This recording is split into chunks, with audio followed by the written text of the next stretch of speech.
Hi everybody. अगर आप लोग कनाडा में वर्क परमिट के ऊपर काम कर रहे हैं तो आपकी फैमिली मेंबर कनाडा में या फिर जॉब कर रहे हैं, आज की वीडियो आप लोगों के लिए बहुत ज़्यादा ज़रूरी होने वाली है क्योंकि कनाडा सरकार 33,000 वर्कर से ज़्यादा लोगों को पीआर देने का प्लान कर रही है और इस पे काम कर रही है।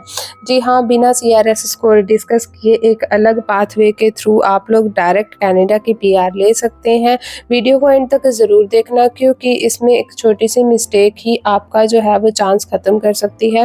तो कनाडा में सबसे बड़ी खुशखबरी इस वक्त जो है वो है जी स्किल्ड वर्कर्स और इन लोगों की बहुत ज़्यादा ज़रूरत है।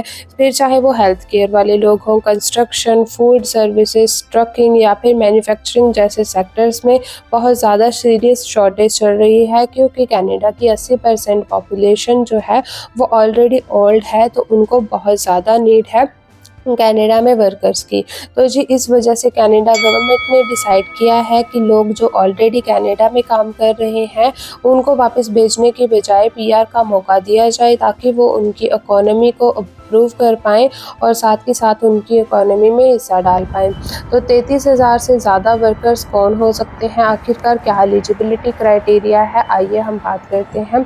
इस वीडियो की कैटेगरी में आम तौर पर ये लोग जो है वो आ सकते हैं जो कि है work permit holders, temporary foreigner workers, लोग जो कनाडा में टैक्स पे कर रहे हैं यानी कि जिनका बिल्कुल क्लियर रैकेट है, साथ के साथ एसेंशियल जॉब करने वाले लोग जिनके पास भी एसेंशियल जॉब है और काम कर रहे हैं। यहाँ सीआरएस स्कोर मेन फैक्टर नहीं है, जबकि आपको पता है कि बिना सीआरएस स्कोर के कनाडा की पीआर अप्रूवल नहीं आती, बल्कि अगर आप लोगों की काम स्किल्ड वर्कर में है तो आप लोगों को सीआरएस स्कोर की कोई ज़रूरत नहीं है।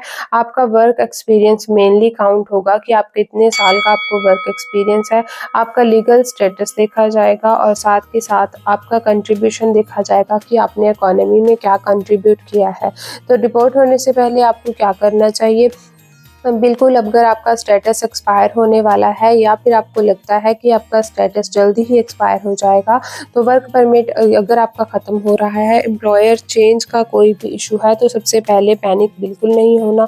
कनाडा ने गवर्नमेंट के ऊपर फोकस किया है, जो है वो ऑलरेडी कनाडा में लोग काम कर रहे हैं उनको इकोनॉमी का हिस्सा बनाया जाएगा, इसलिए डॉक्यूमेंट्स रेडी रखना बहुत ज़्यादा ज़रूरी है।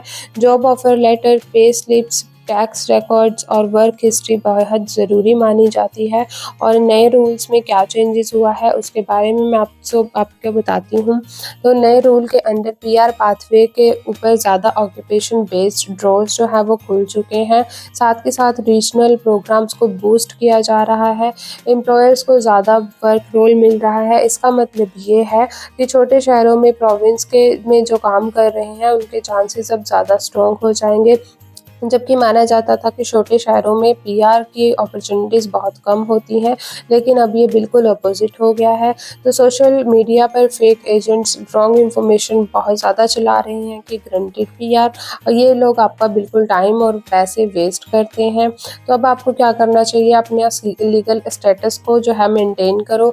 जैसे ही जॉब चेंज के रूल ना समझ आए उसको चेंज करो, डॉक्यूमेंटेशन अपनी अपलोड रखो एंड साथ ही साथ अपने कम्युनिकेशन स्किल्स को अच्छा रखो क्योंकि बिना कम्युनिकेशन स्किल्स के कनाडा में अब पीआर पॉसिबल नहीं है। तो जिसकी जितनी जल्दी ज़्यादा अच्छी इंग्लिश होगी वो इजीली वहाँ पे पीआर ग्रैब कर सकता है।